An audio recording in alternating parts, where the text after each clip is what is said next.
You're listening to the Good Old Boys Fantasy Football Podcast. Now here's your hosts, Kevin, Derek, and Alex. Alrighty, welcome in, ladies and gentlemen, to another episode of the Good Old Boys Fantasy Football Podcast. I'm Kevin. He's Derek. Alex is not. What's up? I'm Kevin. You're Derek. Yeah, either way. Sometimes it works. Well, we got to keep people fresh on their toes. All of that. Alex is not going to be with us tonight, and he's off doing some holiday celebrating still, and all of that good stuff. So he'll be back here soon next week. But to set the record straight, he's Kevin. I'm Derek, and we're set to have a great show. But Kevin, how you doing this evening? It is championship week. Ooh, I am pumped up for this week. We have survived COVID dose weeks in a row, hitting in the playoffs, which sent people scrambling. But if you knew how to navigate your waiver wire, if you knew how to build depth in your lineup, you probably turned out all right. And you are now fighting for them cash and trophies. So we're going to get you the rest of the way home, folks. Stay tuned. We'll answer tons of questions. If you guys, fire them out, we'll answer anything you guys got for us. But great show tonight. But I'm pumped, man, because this is where the money comes. Yes, sir. And so quick thing. And I know that you and I are going to get into, the championship count and what we're playing for and all of that kind of stuff, and just kind of hit some of that up here in a little bit. But before we kind of get going, I did want to give a shout out to the fantasy first rounders for putting on the St. Jude's Bowl, all of that good stuff. That was one of the ones that, and we're going to talk about this one later here as well. But Kevin and I had a very good showing in that one in a team that we co-managed on that one all season long, and ended up with a nice little finish there. That one wrapping up this last week, and we'll get into that more so. But before we got going, I wanted to give those guys a shout out because those guys do a fantastic job. And big shout out to Ryan Hicks over there for putting that on and managing that and doing the commissioning thing and all of that. And when you're dealing with the league that's got the 10 divisions, all of that kind of stuff, and you're having to go through on that, it's a lot of work. And a lot of times that stuff just doesn't get noticed. And so I wanted to take some time here and give him a shout out, and all the guys over the fantasy first rounders for doing just an exceptional job. And, really just putting together a phenomenal thing there. That's something we've played in and have thoroughly enjoyed every year that we've played in it. So, but Kevin, let's go ahead and talk some week 16 football here. What thoughts you got from this past weekend? My number one takeaway is COVID sucks. Yes.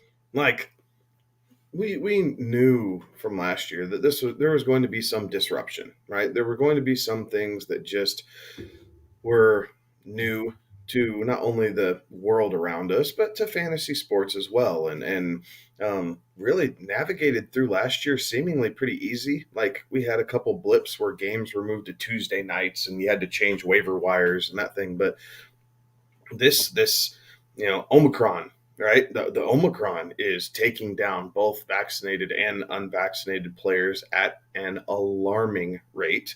And I don't think that there's a single fantasy roster anywhere that has been unaffected in one way or another over the last 2 weeks. And it just sucks. It's affecting the quality of the play on the field. It's affecting fantasy football rosters. It's affecting, people's lives. Like, it just sucks. Yes, it does. And it's one of those that it's very interesting to kind of watch the differences that what we saw happen this past weekend make as far as a fantasy impact goes, as far as an impact as on the field type of play. Some of the reactions that we're seeing with how the NFL is navigating now with that, updating some of their protocols to match what the CDC's just updated there. So it is rather interesting there with that one. So first comment of the night coming in there. HoovTube over there on YouTube. We know the HoovTube from the Sports Me. Shout out to HoovTube and the Sports Me there. But honestly, I'm over fantasy basketball at this point. My team's getting screwed. Yep, I do one fantasy basketball league every year, and that's just because a bunch of folks from work have me playing it. And quite frankly, it's an interesting deal there. And depending upon your format of how you play, it's either you pick the right game or you're just constantly on there having to sub people in and out. So fantasy basketball is always an interesting one there. But kind of back to the fantasy football there as well, and then just NFL news as well there. We all, at this point probably saw some of the news breaking about the passing of John Madden earlier today as well. So, condolences to his family there as well. But, Kevin, it was an interesting one. And there was a lot of games that when I was watching some of these things break down as far as the weekend goes and some of these games goes, I don't know that I had ever been more of a Dallas Cowboys fan than I was this weekend, because I didn't realize how many teams I had that had Dak, CD Lamb, and or Ezekiel Elliott. And a lot of teams I have had at least two of those guys on it. So the amount of rooting that I was doing on that one, especially for CD Lamb, I seem to have had him everywhere. It's that high-powered offense, right? Like, it's the pieces of the offense that you wanted to have. So, as a Broncos fan and season ticket holder, I have to be a Chiefs fan at times because you need pieces of that offense. Now, we can cover this in the offseason and everything else, where your loyalty should lie, whether it's with your team or your fantasy team or whatever. But in general, in rooting for the game of football and everything else, it happens, man. It absolutely happens. And there are times where you have to root for players on teams that you really just don't like the team at all. Yes. But you need that player to have a good week.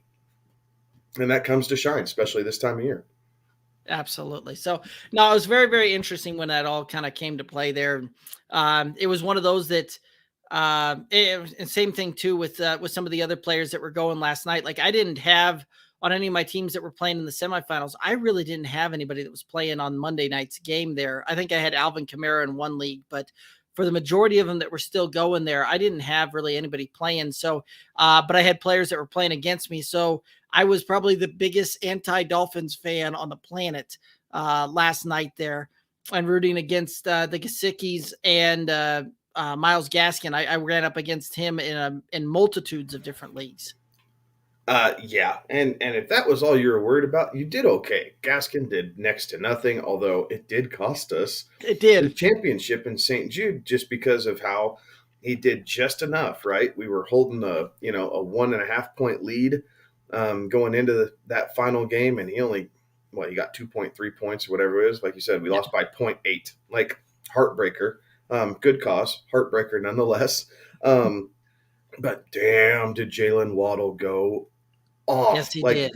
I am so interested to see where, when this is all said and done with, and we start looking into next year, where we're going to have Jaylen Waddle ranked, because he is proving to be a very, very solid wide receiver 2 with wide receiver 1 upside here in his rookie campaign. So I'm excited to see where he's going to land for us come next year, and how many shares of him you and I are going to reach out and snatch up. Yeah, you're not kidding. And it's one of those two that I know that early on in the, when we were talking draft night and all of that kind of stuff, and we'll get into a lot more draft coverage here as that time progresses here over the offseason. But I remember when we were going through and right after the draft, it was very interesting, with the class that was coming out, seeing Jaylen Waddle go as early as he did in the draft there and taken as a top 10 pick, things like that. That was one of those ones that I was very interested to see that one. And I didn't necessarily think that that was going to be a good move. And quite frankly, I was proven wrong on that one. And that's one of those that's always one of those that I always enjoy being proven wrong, especially on these rookies coming out when they come out and they just have very, very good campaigns there. So, that's one of those that I'm definitely going to have to change how I look at him during this offseason and where I'm going to rank him and really sit down and go through that one. So very be interesting there. Yeah, and I think that's very much how you and I both tend to look at rookies, right? We are very pessimistic on rookies in general. And then if they surprise us, we adjust accordingly for the following year. But me specifically, I'll talk about me. I I am not going to bank my fantasy drafts on rookies breaking out at one point or another in a season. You have an idea if they fall to the right level where there's some value there and they can warrant the roster spot that's basically dead for half the season and then they take off.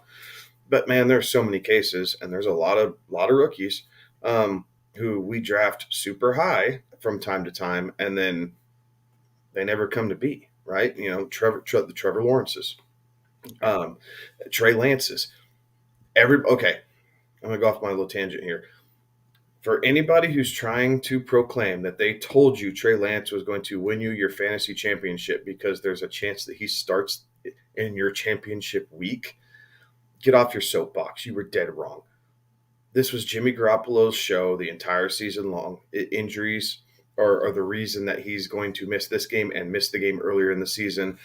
Trey Lance might have his season next year, but Trey Lance is not the reason that you got to or are going to win your finals this year. Right. And it's one of those that Trey Lance will give you some interesting rushing upside and rushing floor on that one, which can be very valuable for fantasy. We see that come in time in, time out. So it'll be interesting to see how that one plays out. But you're right, because if you were listening to this show back in the preseason and the offseason, you really didn't draft him. Alex, who's the North Dakota State truther on the show, and Trey Lance truther is there as well, was also very leery of drafting Trey Lance in several spots. It was one of those that if he was going to do it, it was a late round, last round type of deal there as a flyer and an upside. This wasn't one of those that you were banking on him, taking him in a 10th round or something like that. Like that was not a move that was going to win you a championship. No, quite frankly, it could have cost Alex the home league going back to back, because in our home league, we have two keepers that carry over, and we started assessing round penalties to them. Well, Alex took Trey Lance as his second QB. Yep, as a sixth rounder in a sixth round, because he wanted to have him for next year so bad. Well, look at all the talent that he could have had. He could have had a Debo. He could have had a Cooper Kupp. He could have had Mark Andrews was drafted in the 6th round in that league. So there were lots of things that he could have done differently that would have added more value to his roster. Now, he's playing the long game, which is fine. There's nothing wrong with playing the long game as long as you're committed to that. But him having to do it in the 6th round this year probably cost him a good enough good enough playoff seed in the end, because the points of accumulation over the season would have won him a couple games for sure. Yeah, it would have. So always interesting to see how that comes to play and how that one shakes out there. And so it'll be very fun and interesting to see how this one kind of looks and works and all that kind of good stuff. But let's go ahead and start getting into some of the pines and some of the shines. And so we've got week 16 to recap. And then week 17, when we get to the pine and shine, is going to be the last pine and shine of the season. So the question is can I ultimately catch Kevin here down the stretch? But let's go ahead and head on over into the pines and the shines. And I'll kick off Alex. And Alex told you to pine Nick Chubb, who had 17 carries, 126 yards, a touchdown, another 3 receptions on 4 targets, and a 58 yards on that one. And that was a big old miss for him. I told you to pine Myles Gaskins, and that one was a hit. 3 carries, 10 yards, 1 reception, 6 yards. And I wish that there had been about 9 yards less of total offense that he produced on that one personally. That 1 reception, man. One, if he doesn't get that 1 reception, we're good. Man, I can't tell you how hard I was rooting. I was watching that and rooting for a fumble, something like that. So anyway, that's kind of where I was, but that's still a hit there. And Kevin, how about your pine? I said pine Rashad Penny. I did not think that the Bears defense was going to get gashed this way, but when they played in the Snow Bowl there in Seattle, what can you do? He had 17 carries, 135 yards, and a touchdown. So I missed pretty bad on that one. Mother Nature definitely played a key role in that as far as I'm concerned, but a miss is a miss. Very, very true. Let's go ahead and head on over into the shines. And so Alex told you to shine DK Metcalf, who went 2 receptions, 5 targets, 41 yards, and a touchdown. That was a miss, underperforming his projections and finishing outside of wide receiver 2 territory, even in half-point PPR scoring. So a miss for him. That's going to move Alex to 13 hits, 16 misses, and a tie on his Pines and Shines for the season. I told you to shine James Robinson, and an injury later did he not shine. It was 3 carries, 10 yards, and he had the Achilles, and unfortunately was out early in that game. Yes, and if you listened to last week's show, my shine was no surprise of who I called.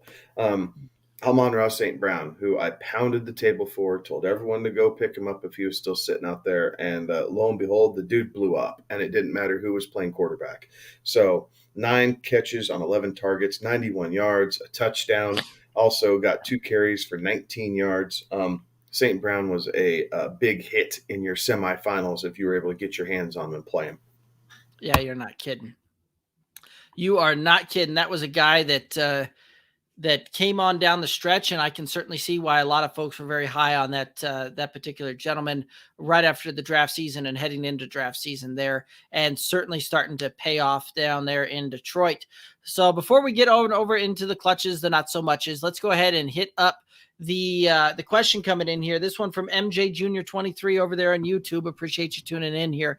Hey, can you help? Brady versus the Jets or Allen versus Atlanta? Andrews versus LA or Kittle versus Houston? Adams versus Minnesota or Diggs versus Atlanta? Monty versus New York? Giants or Penny versus Detroit? And my goodness, do you have a stacked team there? Because you've got wide receiver ones and tight end ones and QB ones all over the place here. But as far as this one goes, I'm probably going to look at going with Allen versus Atlanta for the quarterbacks, Mark Andrews versus the Rams, Diggs versus Atlanta, and Penny versus Detroit is how I'm gonna break that one down. Man, we are not going to be a whole lot of help to him. I'm taking Allen against Atlanta. Okay, it's a DraftKings cash tourney, so that makes more sense there. Okay, there we go. Pull it. Here we go. I'm going Allen versus Atlanta. I'm gonna go Andrews versus LA. I like the Kittle route, but if Trey Lance is playing, I think the run game is going to be a little bit more in play, and Houston's been a little bit more susceptible to the run than they have been in the pass. I'm going Devonta Adams versus Minnesota. He is Mr. Consistent. Diggs has had some up and down moments. You would like that stack with Allen and Diggs, but if I can get my hands on Devonta Adams, I'm doing that big time. And then, I'm going to lean Monty versus the Giants because I think that game stays closer longer than Penny against Detroit. Okay, so I mean, you and I are the samesies on the quarterback and the tight end, right? And I can come over onto the Adams versus Minnesota because of the fact that I think you're right. Minnesota, Green Bay, they're going to keep that game probably closer than what you're going to see Buffalo and Atlanta play at there. So I can get behind Adams versus Minnesota on that one. And he's going to probably get you both the safer floor. And he also has as equally high of an upside and a ceiling as what Stephon Diggs versus Atlanta does. So I can get behind the Adams there. But why I would lean towards the Penny versus Detroit versus Monty versus the Giants is the fact that Detroit is one of the worst teams at the run all season long. Rashad Penny coming off that big game there. I think that you're going to still see him get a very healthy workload somewhere around 18 to 20 carries on this thing. I don't know that Detroit's going to be able to keep him under 100 yards on this one. And I can see him easily falling into the end zone on that one. The Giants, though, yeah, I think they've given up there, and I think you're right. The Chicago Bears are going to ground and pound on that one as well, but I think the Giants will still have a little bit more pride in that defense, and they'll show up just a little bit more so. Here's my only problem with Penny. And yes, he had back-to-back good weeks for sure. Uh-huh. I'm still scared that if Penny sneezes, he's going to throw his back out and have to sit. Like, I am not scorned lover, right, against Rashad Penny, Yes, and I am not trusting my money on him. Like, if you and I each throw $100 in the pot, and we have to choose which guy, I'm taking Monty. You can have Penny. And I will gladly, if I'm wrong, I'd rather lose the money on the Monty side than lose it on the Penny side. Fair enough. Fair enough there. So, and the other thing too, MJ Junior 23 to keep in mind is, what the price points that you're having to pay on these deals as well, with it being a DraftKings, cash tournament, that kind of stuff there. And so what kind of budget constraints, that kind of stuff, in the roster that you're putting together there. Waddle versus Tennessee, AJ Brown versus Miami, T Higgins versus KC, Renfro versus Indy. Got to pick two. Waddle and T Higgins, I think, is who I'm going with. Man, I like this set. Like, I like Waddle. I like Brown, seeing what he did Thursday night against the Niners. And I like T Higgins, knowing that game's probably going to have to be back and forth. I think T Higgins is the one that I'm most confident in. Yep. Just because I feel like that game's going to be more of a shootout. Yep. I think I'm going to fade Renfro this week. There's talks that Darren Waller's coming back, and with Carson Wentz being put on the COVID list, the Colts are going to be running the ball the entire time, and if they're not able to move the ball through the air and the Raiders are able to stop them on the ground, you're not going to see the Raiders air raid attack and try and move the offense through Hunter Renfro. So if we both agree on Higgins, man, I'm gonna go Waddle. I'm gonna go Waddle because Tennessee's pass defense is worse than Miami's. So all things equal, I'm gonna go Higgins and Waddle are your two choices here. Yep, and that's, you and I agree on that. And that's the point that I was going to get to as well. Was Miami's secondary has been awfully good, and they have been riding a hot streak there as well down there in Miami, right? They're playing lights out right now. That defense has come together, and that defense is looking very similar to what we saw them close out last year on the defensive front there as well. Tennessee has been burnt multiple times on the secondary there. Not only that, Tennessee tends to do well against opposing running backs there. So, when you're looking at where the strength of the defense lies, Miami has a good secondary. I think they'll keep them in check there a little bit on the A.J. Brown side of things. Jaylen Waddle will be a target monster. Again, it's not going to surprise me when I look up and I see that he's got 8 receptions for 70 yards and a touchdown. Yeah, I think A.J. Brown gives you a higher ceiling than Jaylen Waddle does. I would agree with that. But at this point, Waddle's floor is safer. He's seeing about the same amount of targets each game is going up against a softer defense. So I would agree. I think Waddle and Higgins, because the matchup, you're hoping that, not that Higgins is going to repeat what he did last week. So don't chase the points. Right. Look at the game and the situation there. And the fact is, Casey's been scoring over 30 points a game for the last 7 weeks, I believe it is. And we expect this Cincinnati-Kansas City game to be a pretty high-scoring affair, and with that being the case, it leads more targets towards T. Higgins, i.e., your target share is higher, your floor is higher, and he likes the big play, so your ceiling can be high too. Yep. Gesicki or Kmet this week? Gesicki. Yep, not even thinking twice. How often do we see Jimmy Graham, vulture a touchdown off of Cole Kmet? It happens more often than not, and I'm not trusting that one again. So MJ Junior 23, appreciate all the questions coming in there from the YouTube. Always a lot of fun when folks chime in here and tune in and give us those questions. We really appreciate everybody doing that, and enjoy the interaction, the back and forth, and the questions. So thank you very much. Let's go ahead and head on over into Clutch Not So Much. So Kevin, who was clutch for your fantasy team this past week, and who was not so much? I'm going to ring his bell one last time. Clutch is Amon-Ra St. Brown. Filling in my wide receiver 2 spot. I didn't like the matchup that DJ Moore had. Didn't like the matchup that Chase Claypool had. Turns out I was right on both. I also have Jacoby Myers on my bench too. Didn't like that matchup. So Amon-Ra St. Brown got the start in my wide receiver 2, and came through for me big time. Big clutch. I like it. I like it a lot. I'm going to call out our clutch coming from our St. Jude's Bowl team there, and that was T. Higgins, who just unleashed nuclear, goodness there like just went absolutely insane on that one.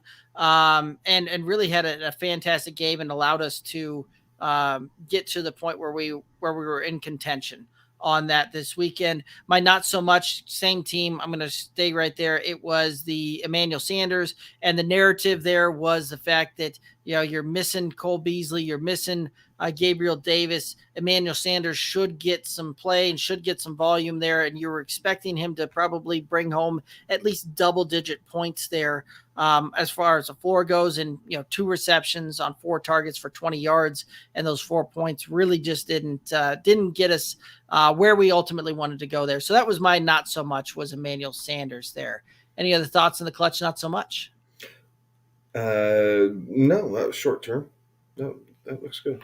All righty, I like it. Let's go ahead and head on over into the championship count here. So, one of the things that we're gonna do is, right, we're all talking about the cash and the trophies and going out there and doing that. And so, part of that is letting y'all know kind of where we're at as far as how our seasons are shaking out here for season long here. So one of those that we're going to go through, and how many titles have you either won so far? How many are you playing for this week? What does that season kind of look like for you? And Kevin, why don't you go ahead and rock and roll?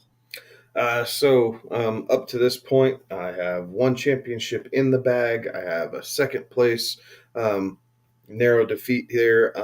I'm playing for 2 third places this week. But championship games this week, I got 7 to finish out here. And Derek, as we were talking about before the show, 2 of them are you and I going head to head here for different league titles that we decide to jump in on. Yep. So it'll be interesting to see how that one comes to play there. So far, I've won 2, and then I came runner-up in 1, so I lost 1, and then we got the second place in the St. Jude's Bowl. So 2 firsts, 2 seconds at this point in the season. I'm playing for 6 different championships here in the final go-around here, and playing for 3 third places. So kind of looking at it, ended up making the championship game in 10 different leagues here, and I'm going to count that as a pretty darn good season to kind of cap out. I'm going to count it even better when I bring home some more championships here after this week. So a lot of fun, always very interesting. And then side note here as well. So I know one of the leagues that Alex is in that he has fared better than you and I did, and that was the Guillotine League. He made it to the top 3, so he is fighting for the championship this weekend in the Guillotine League. We'll see what he can do to try and bring that thing home and try and bring home a title for the good old boys in the good old boys Guillotine League there. So hopefully he can do it. Another question coming through here on the YouTube: 49ers, Eagles, Chargers, rank the defenses, special teams. Which way you rolling this week? I think I'm going Eagles, Niners, Chargers for me. Yeah, I think I like that. Cosign. Definitely. I would say definitely not the Chargers. They just gave up 40 plus points to Houston. So I think the Chargers are an absolute no-go. But I like the Niners. We know that defense is going to have to step up to give Trey Lance as much breathing room as possible. And the Eagles defense has been really, really good lately. And they've been better as the season progresses, which is always something you like to see. So Eagles, Niners, Eagles, you can flip a coin there as far as I'm concerned, but I would say scrap the Chargers. Yep, I would agree with that. Alrighty, so that's going to go ahead and move us on over into the Pine and the Shine for week 17. Man, so let's flying right along today. Yeah, you're not kidding. We're moving and the groove, and that's all right. We've got a new segment here at the end of it that's going to take some time to go through, and we're going to do some fantasy award nominations. So hoping that everybody out there tuning in can give us some of their fantasy award nominations and folks that they would like to see put up for the noms there. But let's go ahead and head on over into the Pines and the Shines for week 17, and we're going to start with the Pines here. And I'm going to go with a wide receiver who has been pretty solid down the stretch lately. But the quarterback for him is going to be missing some time here. Just got added to the COVID reserve list this week. And I'm going to go with Michael Pittman, who I don't think is going to end up having a very good game. I see I just don't see the narrative playing out where they're going to do much on through the air on this one with a rookie QB most likely starting. I would completely agree with that, and it's unfortunate because Pittman had a pretty good year here. Maybe not quite as dynamic as I thought he was going to be overall, but he's still in that wide receiver 2 range, which is where I had him at the beginning of the season. So I can't be overly disappointed. My pine for this week is going to be Michael Carter going up against the Tampa Bay defense. He was kind of one of those rookies that emerged out of nowhere, started taking a healthy percentage of the workload there in New York for the Jets. But this is not the week to count on Michael Carter. You might see some increase in the passing game, so that will help. But I think what you lose for him on the ground going up against Tampa Bay is going to be enough that you're not going to want to start Michael Carter as a flex. You're going to look at other options.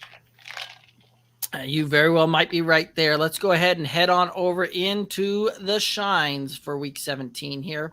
And I'll go ahead and start with the shines. I have got Mr. Rashad Penny having another good game here, right? Like we just talked about earlier going through that. I see Rashad Penny having another monstrous game here. Detroit has been awful against the run, awful against opposing running backs, and just giving points up left and right like they're candy on Halloween. So I am going with a Rashad Penny who should shine for you in week 17. All righty. I'm going to keep the running back theme and even the same game just on the other side. Shine Ronald Jones. I told everyone to be cautious last week going into it. If you had to start him, you ended up being very happy about that. And I'm saying that they do it again going up against the Jets. So Ronald Jones will have a big week and be a shine for your championship Sunday.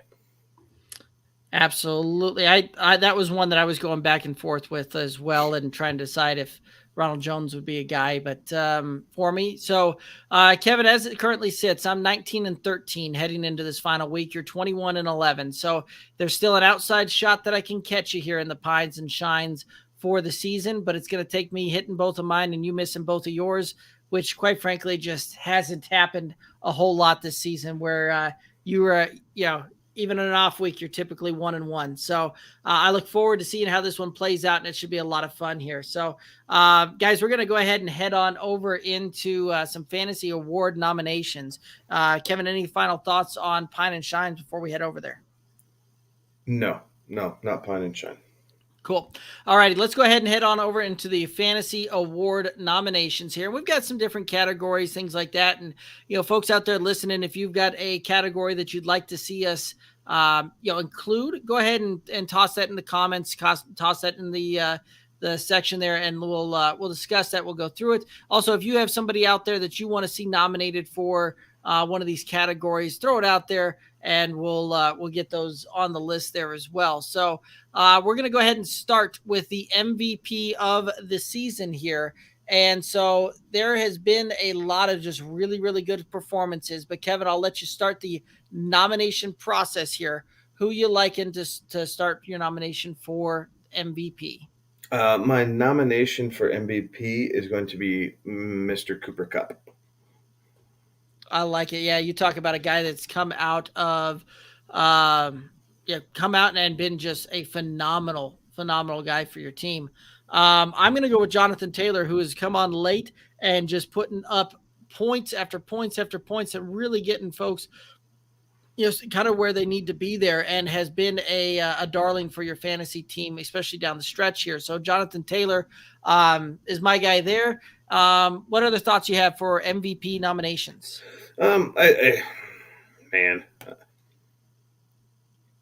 Really, Tom Brady.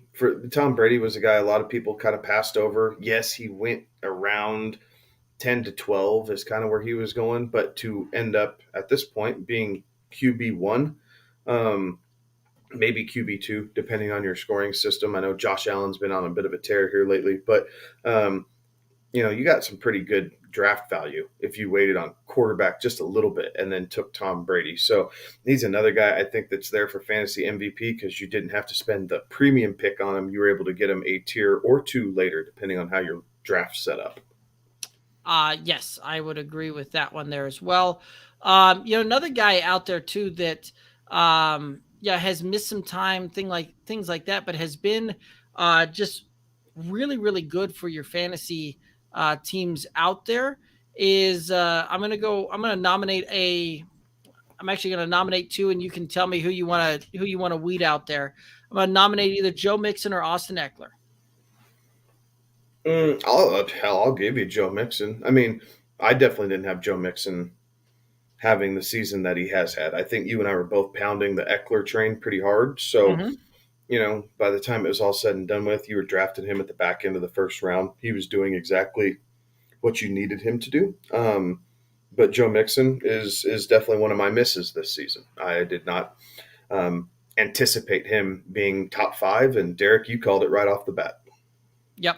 I remember when we were talking about going into the home league draft, things like that. I looked up and I go, man, I got Joe Mixon finishing like 3rd for RBs this season, and just managed to miss out on getting him about a pick or two too late. So that was the while I'm right on that one, I was wrong on not picking him up sooner. So it is what it is. Let's go ahead and head on over into the bust. And there has seemingly been a lot more of these this year than there have been in years past, at least as far as my memory kind of serves there. So Kevin, who are you nominating as far as a bust for 2021?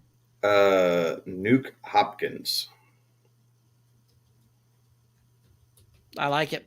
A guy that was looking to be on a tear and looking to have a great season, was certainly drafted as a top 5 type of wide receiver, and has missed time left and right, and really has not been available to you down the stretch here.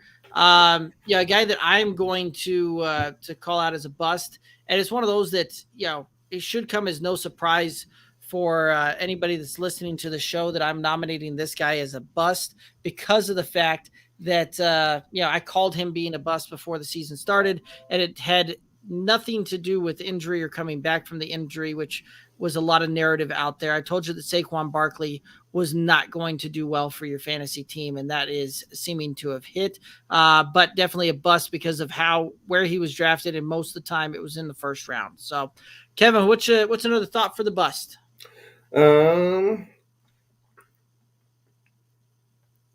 Sorry, un momento. Screen went dark.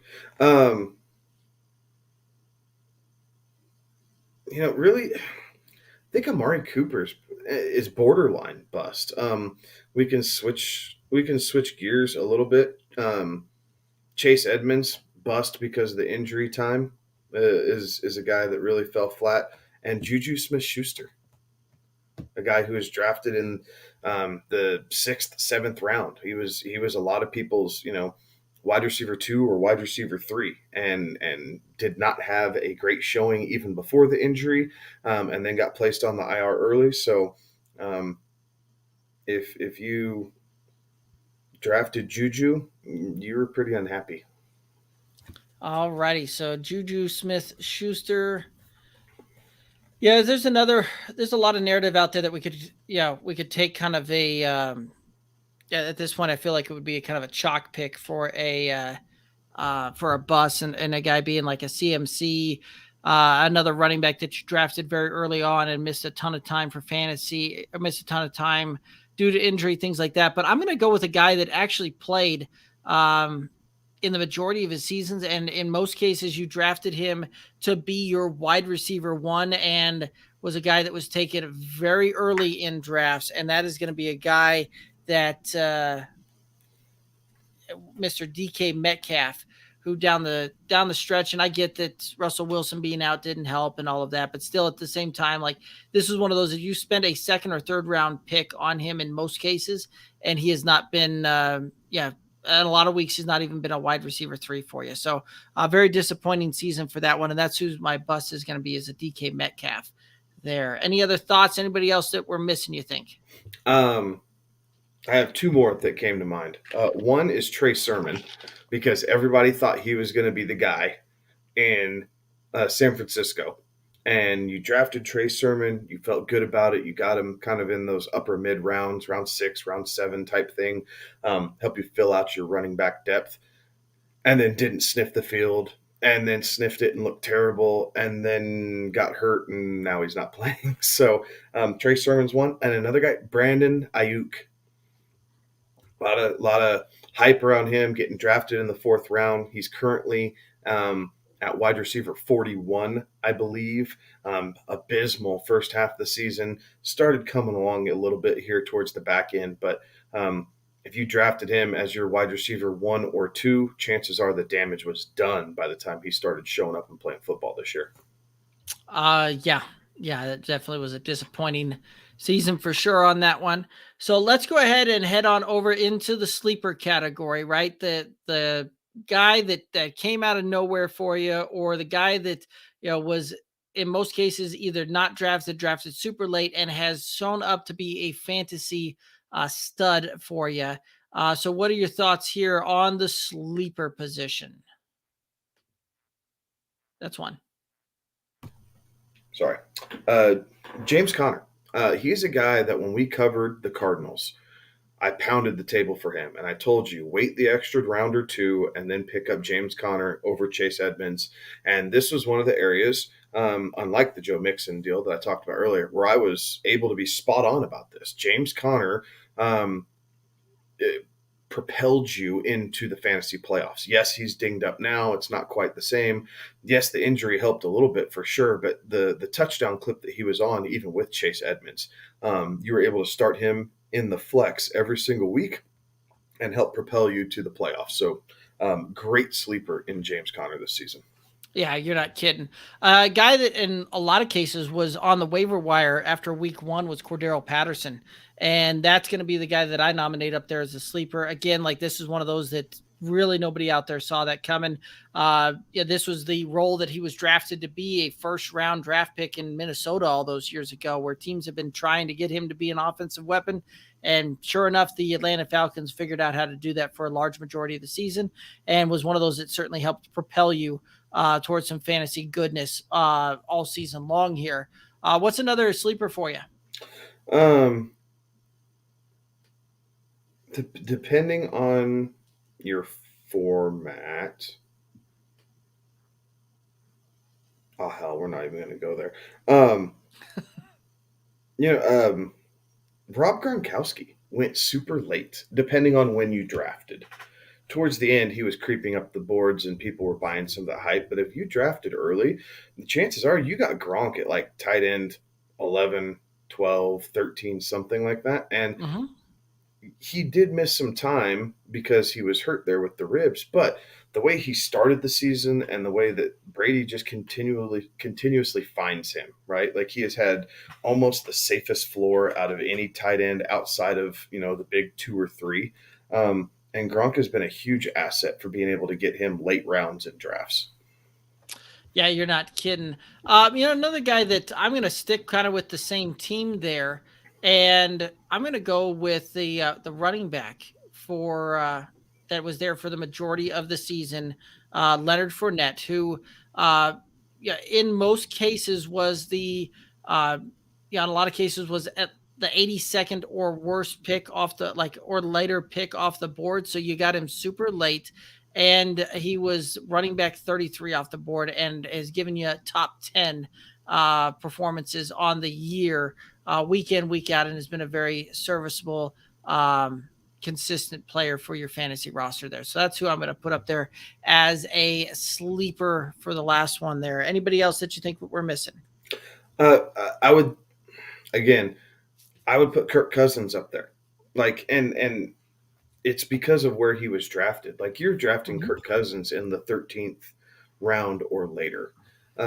He was your second quarterback. He's a guy that no one ever really seems to want, and he's QB9 right now. Like, Kirk Cousins, for all the stigma that's around him, he has been a reason for fantasy success this year. And you were able to pick him up super late, which cost you 0, basically. And he's been in your starting lineup in most cases throughout the season, unless you had, a Tom Brady or something like that you back Cousins up with. But if you drafted Ryan Tannehill and Kirk Cousins, you drafted Tannehill in the top 5 rounds, 6 rounds maybe, depending on your format, and then Cousins in the last 2 or 3 rounds, you end up playing Cousins way more than you played Tannehill.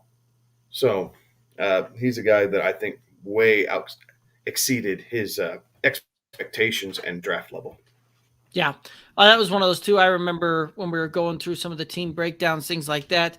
I remember having a very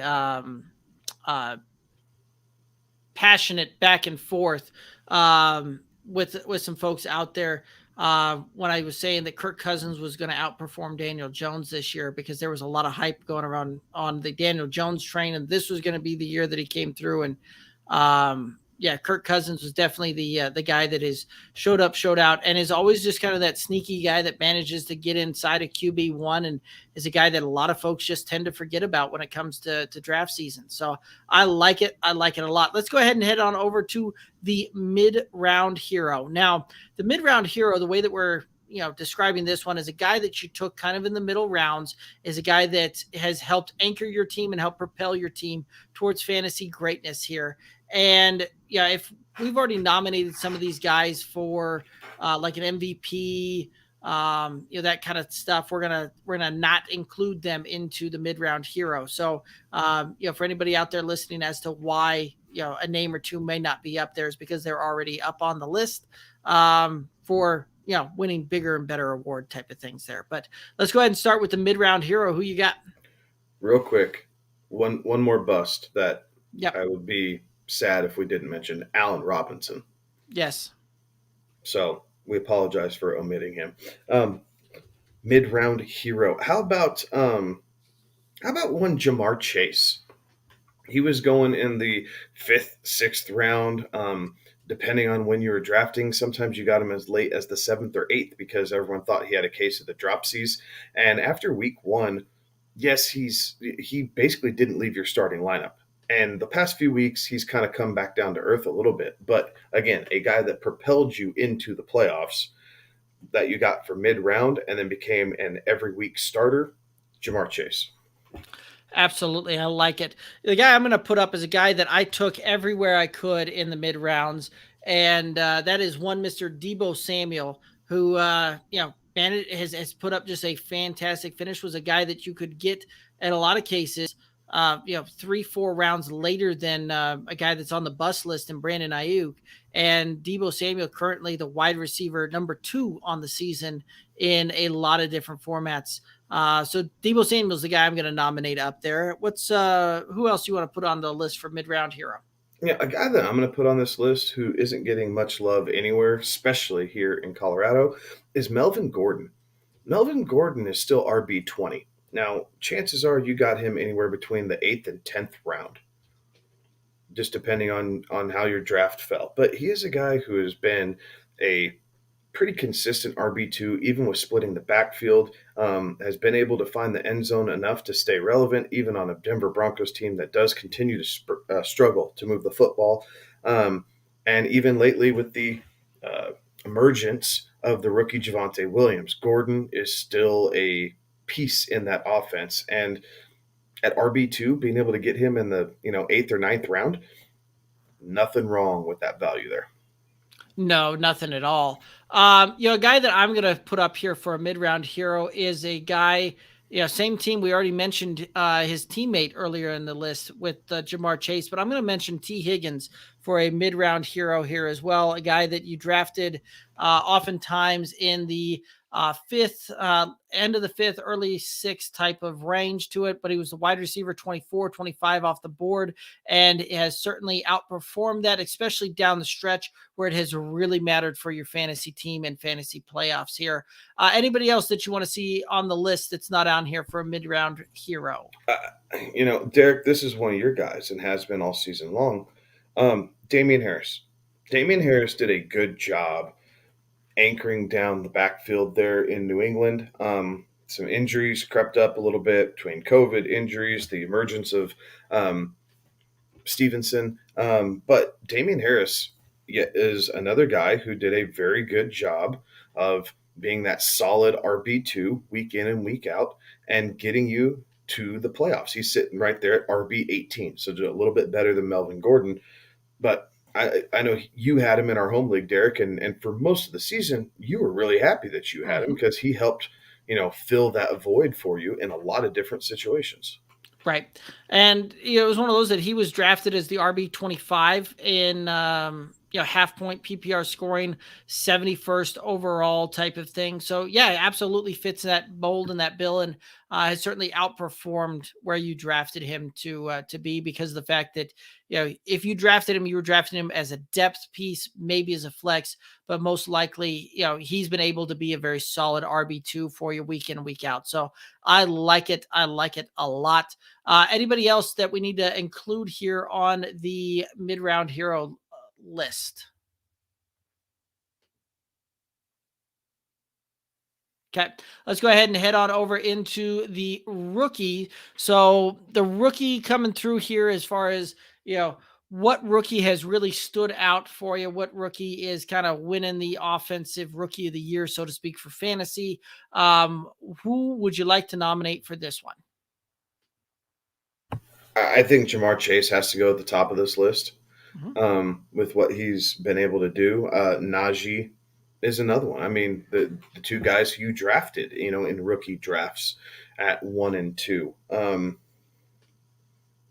I guess those are my top two. What are you thinking here, Derek? Are you thinking the same, or are you going a different direction? No, I like both of those. Najee is definitely faded down the stretch here. Jamar Chase has actually faded quite a bit down the stretch here in a lot of weeks there as well. And a guy that has certainly stepped up and been helping you out down the stretch here is a guy named Jaylen Waddle, who is just lighting the world on fire from a PPR type of standpoint, and just putting up points upon points when it comes to that. So that's where I'm going to look at there is a guy that Jalen Waddle, who's right now wide receiver 13 on the season. Could very easily go over the 1,000-yard receiving mark and over 100 receptions here, probably this next game. And when you look at it from a standpoint of receptions, he's sitting, what is that?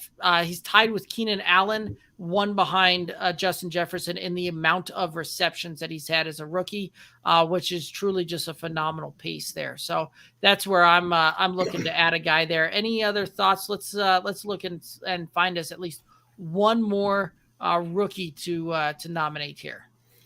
I think this might be part of our next segment too, but before the injury, it took him a couple weeks and then landed on IR, but Elijah Moore was really starting to come on for the Jets. I don't know that he quite fills this role that we're talking about, Derek, but I do think that he deserves at least an honorable mention, because he's one of those guys that I think people are going to forget about over the course of the offseason heading into the draft next year, and I think he's going to be a really high-quality sleeper candidate to emerge in kind of that year two breakout wide receiver. Gotcha. Another guy that I'm going to put up there is a guy that in season long and in redraft, most of the time wasn't even drafted and has been a very serviceable running back for you. And that's going to be a guy named Elijah Mitchell, who week in, week out has definitely produced for you and been a guy that you've picked up off the waiver wire in most cases. So that's where I'm looking to roll to round out this rookie, unless you got another one you want to add in there.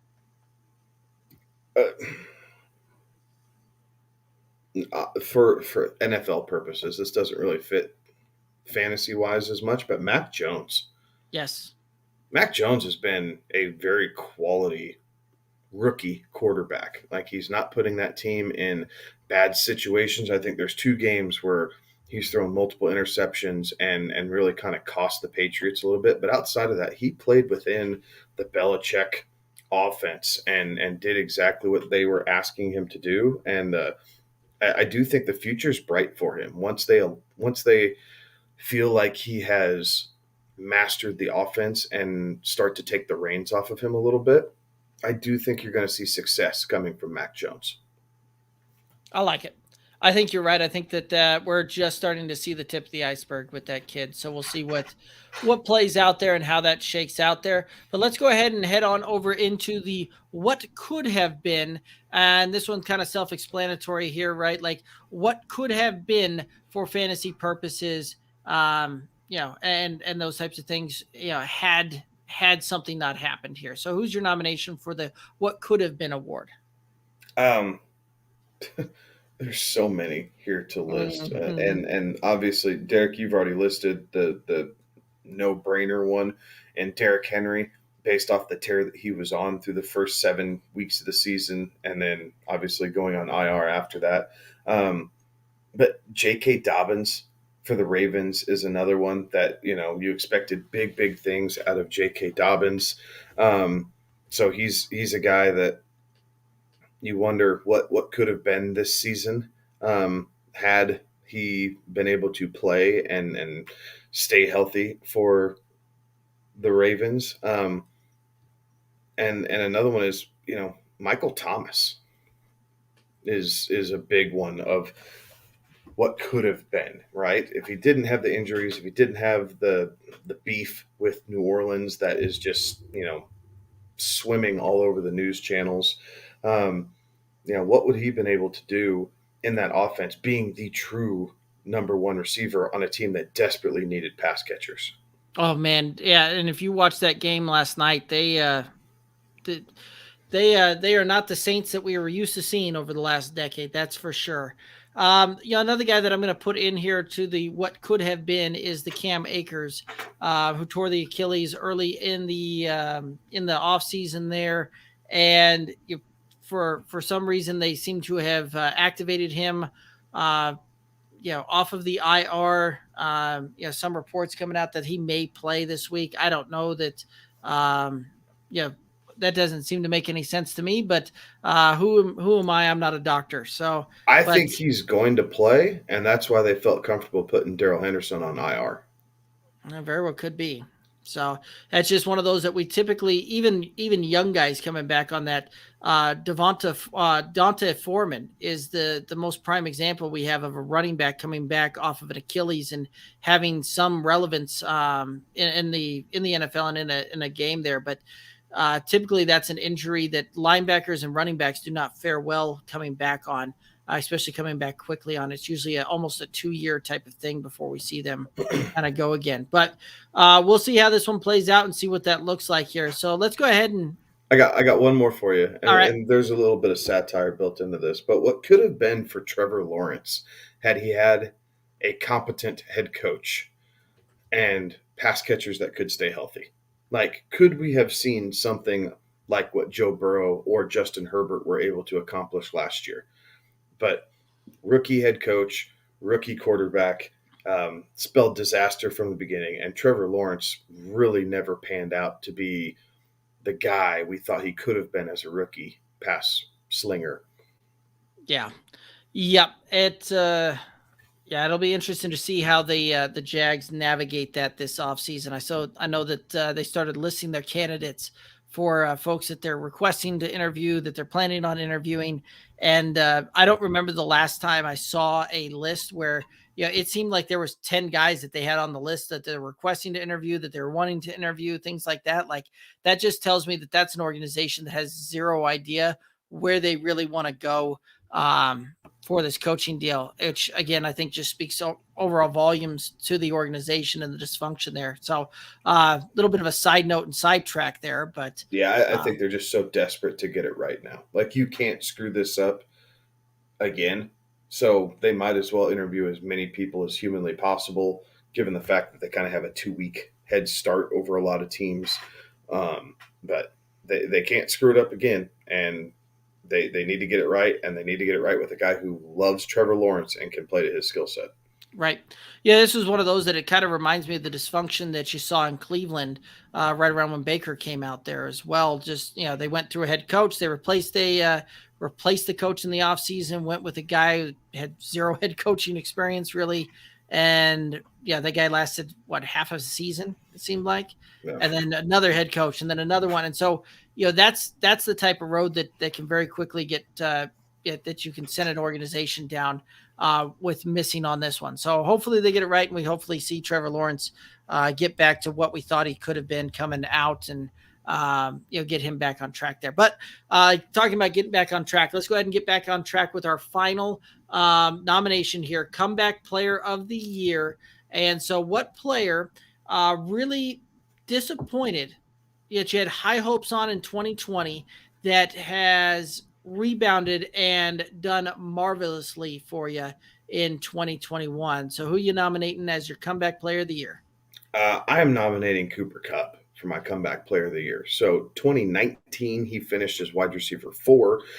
We expected another really strong season out of him in 2020.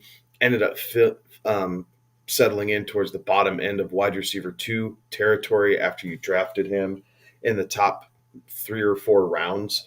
So you were a little salty at that. And then this year to come back and put up the numbers that he has with Matthew Stafford to be the clear wide receiver 1 is out of this world. I was reading, and this was before this weekend's slate of games, but I was reading a stat that Cooper Kupp is like 87 points ahead of the number 2 wide receiver, which is Tyreek Hill. That same 87 points of difference gets you to like wide receiver 31. So Tyreek Hill, 87 points down, is wide receiver 31, which I believe is Darnell Mooney. So there's that much disparity in what Cooper Kupp has been able to do this year. So kudos to him. He's super fun to watch, guys. He's getting ready to tie or break a bunch of receiving records here in the next 2 weeks. So even if you're not a Rams fan, I suggest you find a way to tune into a game and just watch this guy play, because the chemistry with him and Matt Stafford is fun to watch. Right. Not only that, like you watch him play, like it is, it's one of those that he's not super big, not super flashy, not your prototypical wide receiver 1 that you see in the league these days, right? He's not that mold, not that build, but man, does he play the game at an elite level, and it just has a motor that doesn't quit. And it is a lot of fun to watch him play. It's a lot of fun too, because he does it all. He gets out there in the pass block, something that we don't see a lot of other wide receivers, especially towards the top end wide receivers, really get out there and enjoy doing it. Is run blocking, things like that. And he'll just stick his nose in there and put a helmet on somebody and block for his running backs to get out there and go. So yeah, I would absolutely agree with that one. Debo Samuel's a guy that I'm going to nominate here for the Comeback Player. We saw a very injury shortened year last year for him, only played in 7 games. This was after a very promising back half of his rookie campaign there. So Debo Samuel right now is the wide receiver number 2 on the season, and was a guy that, you had been looking to draft him very well in 2020, 7 games, definitely disappointed. And this year is making good on that, having a healthy campaign coming down the stretch here and really doing some phenomenal work there. Any other thoughts? Who else you want to put up here for Comeback Player of the Year? I'm going to list Dak Prescott because of, again, the same reasons you kind of listed Debo. Injury shortened season, what could have been with the Cowboys last year. He's in at quarterback 10 currently. He is not necessarily the top 3 or 5 guy that a lot of us thought that he could have been with this Cowboys offense, as they kind of struggled here in the middle of the season to find themselves. But they seem, as we saw with this Washington game, they seem to be starting to find their way heading into the playoffs. That defense has been playing lights out, especially compared to where we thought they were going to be. So it's given the offense time to get over these bumps in the road and figure out how they're going to go with this 2-headed running back instead of Zeke being the true workhorse. So Dak Prescott, for me, at least deserves a nomination. I'm not saying that he's going to win the award, but I do think he's a nominee. Right. I would agree with you on that one. I'm going to put up a guy, Leonard Fournette, who, was a guy that came off of a 2019 season, lights out, finished as a top 5 running back, got cut by the Jaguars going into camp. in 2020, signed with the Buccaneers, really was kind of the second, third fiddle in that running game last year, right up until the playoffs. And he did some good things there. But Leonard Fournette coming down the stretch here is currently has gotten back into that top 5 running back area there, RB5 on the season right now in half-point PPR scoring. So that's a guy that I'm going to go with and I'm going to put up for a comeback player of the year here as well. Anybody else you want to add to the list? No, I think I like that 4-person list we have there. I think that kind of gets all the meat and potatoes that we need. Right. Honorable mention, I'm not going to put him on the list, but honorable mention here, I would also put Carson Wentz down there as well, a guy that Philadelphia decided that they needed to move on from and wasn't the guy even partway through last season, and some of the dysfunction, things like that, has gone over to Indianapolis and has done what they need him to do, has been very good, very serviceable there, and is for a lot of the season was up there in QB1 territory. So I would give Carson Wentz kind of an honorable mention for that one there as well. But awesome. That's going to take us down here to the end of our award nominations. Guys, we'll go ahead and put some polls up on the socials, Twitter, Instagram, Facebook, all that good stuff at Good Old Boys FF. We'll leave those polls open here for a while. Make sure you're hitting those up, voting for them, all of that good stuff. And we look forward to presenting some awards and getting some folks some kudos here on the Good Old Boys Fantasy Football Podcast. But Kevin, any other thoughts on tonight? Any other things you want to talk about? I want to give a quick shout out to all of my Good Old Boys league mates. My dad was in this league with us for years. Passed away on the 1st of December, and he was currently the top ranked team in our league. He was demolishing teams and everything else. And instead of letting the team go dormant and just kind of saying c'est la vie, the league stepped up. We voted on it like it was all unanimously approved. But we are kind of gifting this season and this championship in dedication and memorial to my dad who passed. So kudos to all my league mates. I know generally when we're talking about things like this, we're saying, don't change rules in the middle of the season. Don't do this, don't do that. But obviously special circumstances, kind of a special voting system that we put together. Derek, I know that you were helping coordinate a lot of that behind the scenes, but tip of the cap. And I appreciate that with you guys. By happenstance, shout out to Andy, who was trying to help along the way.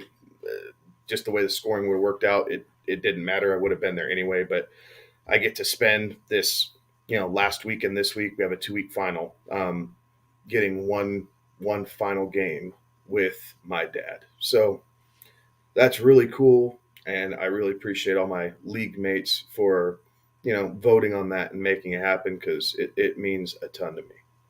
Absolutely. So, yeah, that was one where the league decided absolutely unanimously to make that one happen. And your dad was a very special guy. Like, that was one of those that I didn't meet anybody that met your dad that didn't walk away and instantly had a friend. Like, he was that kind of guy, and was a really special guy, and a lot of fun to interact with. And it was one of those when we started this league, the league's first draft and many of the subsequent drafts happened in your dad's basement and all gathered around, and always a good time and always a lot of fun there. So I still went over there. Yeah. I think I might go over there next year, just out of happenstance. Like, it's just the place I'd go. I'd sit next to him and we'd draft and drink a beer and talk trash and see how the season shook out. Absolutely. So, Kevin, we do have one more question coming in here. We'll hit this question up and we're going to sign out tonight, guys. Antonio Brown versus the Jets, Mike Williams versus Denver, Antonio Brown. Brown all day. Yep. Not even thinking twice. So, yep. We'll end it on that note there, and appreciate everybody tuning in Thanks for tuning in. Thanks for chatting with us. Make sure we'll get those up on the socials here in the next day or so. All of the fantasy awards there, all of that. And make sure you're voting on that. But Kevin, any final thoughts? No, good luck, man.